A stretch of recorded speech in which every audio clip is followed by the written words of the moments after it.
कराने वाले पूज्य बुद्धि मैया अर्चना श्री जी आदि ठाना के चरणों में मेरा भाव भरा वंदन। आज उस महापुरुष की जन्म जयंती मनाने हेतु पधारे हुए सभी श्रद्धालु भाई बहनों को मेरा सादर जय जिनेन्द्र। 18 सितंबर 1942 का वो शुभ दिन, उस महापुरुष का जन्म मुलेट मंडी गांव में विद्या देवी की कोख से हुआ। जन्म से ही उनके अंदर पूर्वों के संस्कार के कारण आत्मा के प्रति बहुत वैराग्य के भाव थे। जैसे जैसे शिव कुमार यानी कि बचपन में उनका नाम माता पिता ने शिव कुमार ही रखा हुआ था, बड़े हुए उन्होंने विदेश में जाकर अपनी शिक्षा संपन्न की, किंतु जीवन और जैनत्व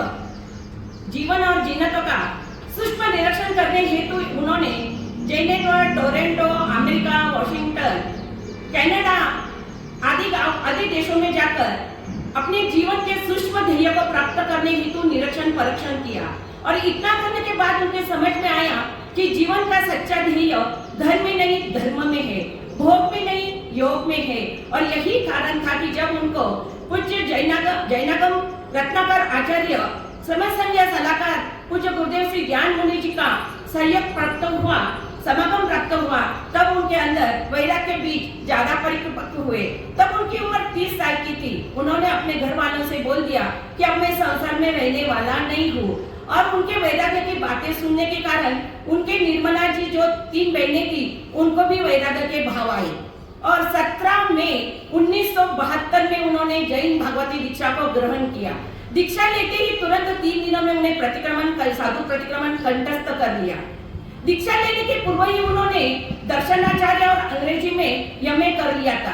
आगे जाकर उन्होंने भारतीय धर्मों में ध्यान एक अवधारणा, भारतीय धर्म में धर्म की अवधारणा, जैन धर्म का विशिष्ट संदर्भ, इस पे पीएचडी प्राप्त की, जो पटियाला के महाविद्यालय से विश्वविद्यालय से उन्होंने की थी। उसी प्रकार ध्यान एक दिव्य साधना, इस पर डीलिट के लिए उन्हें कलकत्ता विश्वविद्यालय से एक मानद पदवी से सम्मानित किया गया।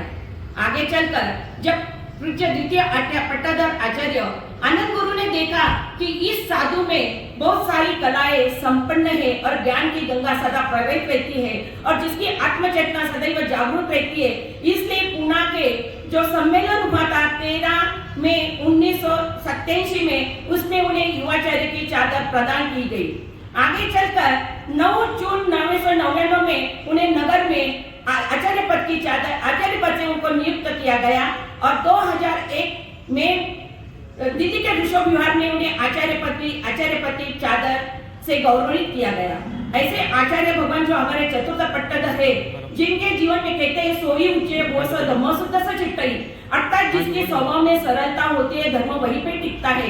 उसी प्रकार यह सरल हृदय जो हमारे आचार्य भगवान थे, उनका हृदय इतना सरल है, इसलिए 24 घंटे उनके अंदर धर्म प्रवाहित ही होता रहता है। जीवन में ज्ञाता दृष्टा भाव क्या है, शरीर आत्मा का भेद विज्ञान क्या है तथा किसके द्वारा सम्यक दर्शन की प्राप्ति हो सकती है, इस प्रकार की ध्यान की धारणा उन्होंने शुरू की। स्वयं ने उसमें आत्मज्ञान प्राप्त करने के बाद बहुत सारे भव्य आत्माओं को जागरूक करने हेतु उन्होंने धर्म की परिभाषा बतलाई कि द्रव्य ज्ञान स्वाध्याय के द्वारा जब ज्ञान के द्वार खुल जाते हैं तो अपने आप अंदर का आत्मज्ञान प्राप्त हो जाता है, वही सच्चा ध्यान है। ऐसे हमारे आचार्य भगवान जिनके यहाँ वितराग साधिका निशा जी मार्ग थे, सदैव श्रीमिंदर स्वामी की महाविद्य क्षेत्र की लाइव देशना आती है और रोज के रोज उस देशना के द्वारा वो ना जाने कितने असंख्य जीवों को अपने आत्मा का भान करा रहे हैं। ऐसे आचार्य भगवान का जन्मदिन आज हम मनाने जा रहे हैं। उनके प्रति मुझे इतना आत्मा भाव है कि उनके बारे में बोलने बिना मैं रहा नहीं था और उनकी अनंत कृपा मुझ पे सदैव बरसती रहती है। वो हमेशा कहते हैं कल्पना तू सब छोड़ दे और ध्यान के पीछे भाग, तेरे में उतनी क्षमता है कि तू कर सकती है। ऐसे आचार्य भगवान को आज जन्मदिन के निमित्त हम सब की ओर से अनंत अनंत वंदना समर्पित करते हुए एक बार हम सज्जन बोले चतुर्थ पट्टाधर आचार्य श्री शिव मुनि जी महाराज साहब की